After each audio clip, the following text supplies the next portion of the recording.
So in this section, I just want to do a quick revision of the shapes of my glyphs and the sounds that they represent. Back of the throat, which we'll call either guttural, velar. You might hear the word glottal. It's here in the back.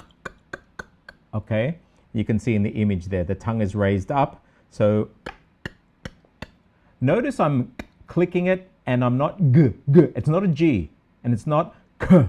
It's just the back of my throat. The tongue's raised up. Next one, palatal. And you can see the image is of the tongue raising up to the palate. Notice that my throat is closed and I've got the image down here showing that it's actually stopping the air from coming out. So if you say wa, you can see that your throat's closed. You can still move your mouth around with that throat being closed there. That's the glottis closing off. And so when we're saying these as the stopped throat, we want to keep our throat closed during these. So watch this. And I'll just mention my throat's actually closed in 2 points then. It's closed with the tongue closing up here, and it's also closed with a glottis. So wa, ga. Okay, so to release those, the actual throat and the tongue are dropping down at the same time. The next one is an image of the tongue rolling up to the roof of the mouth, and that is to represent these cerebral letters. It's like a T from the roof of the mouth. And again, my throat is closed. Da. Okay, the next one is a picture of the tongue coming up to the teeth. So notice my tongue is on the teeth. And again, my throat is closed. Last one, lips. And I've done a picture of my lips like this.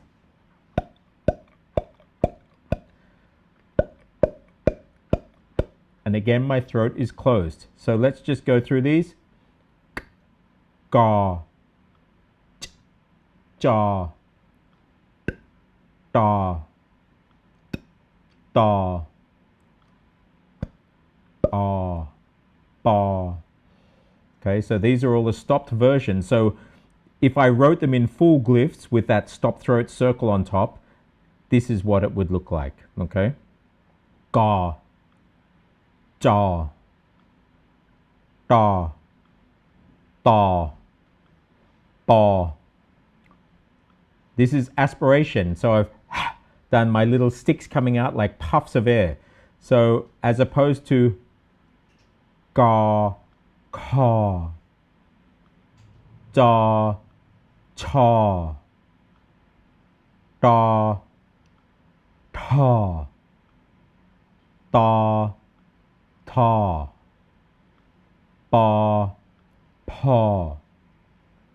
Okay, and now this one is voiced. So we have z, voice on. So when we turn the voice on, I put this little stick above whatever the symbol is. So again, the voice version of ga is ga, ga, g, g, g, g. You can see my voice g, g, g, g is activating. So we have ga, ka, ga, da, cha, ja, da, ta, da, da, ta, da, ba, pa, ba. Now, for all Indic languages, they have this extron which is voice turned on and aspirated. So let's have a look at those. Ga, ga, ja, ja, da, da, da, da, ba, ba. So you might know the word for earth in Sanskrit is bhumi, bhumi. and you'll hear it in Sanskrit pronounced with this BH. Even when you write, say, the word Swanapum in Thai, you'll see it written with a BHUMI.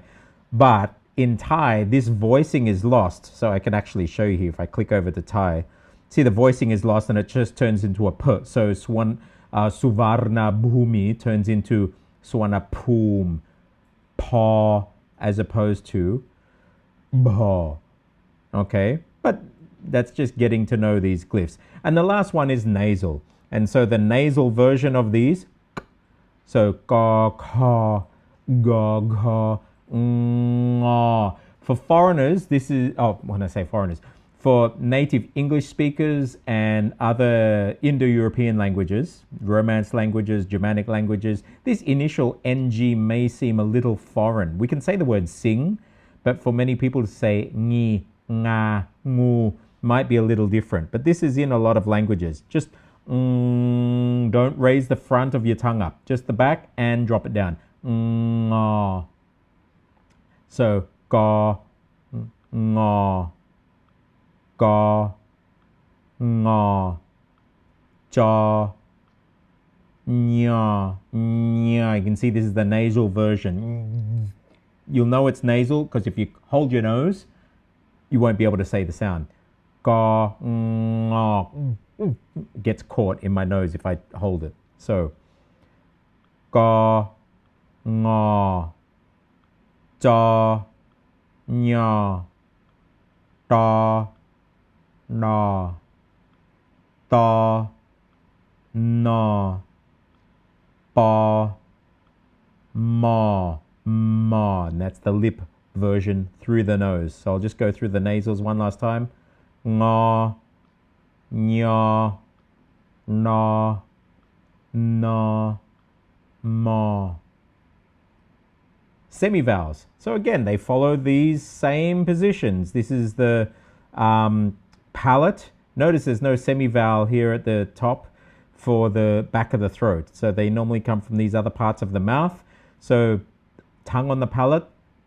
Ya, ra, roof of the mouth. La, teeth. Va, lips. Ya, ra, la, va. And then we have the sibilant, the SE sounds, and I've done this little SE shape. So this is palate, sha, roof of the mouth, sha, teeth, saw, sha, sha, saw. And then finally we have the symbol for breath, which is H, ha, and the circle, which is the representative of the throat. So if you cut it off in your throat, wa, that throat closing there, this is the and you can see here in the image. Got it? So now I mentioned my book, Cracking Thai Fundamentals book, and as a little game there, I put actually a hidden message on the back cover of the book. So if you have a look here, you can see down here, and I think I've zoomed in, I've actually encoded a message. This message is actually in English into the back. Now you'll notice that this looks peculiarly familiar to anybody who's watched Korean films, or if you speak Korean.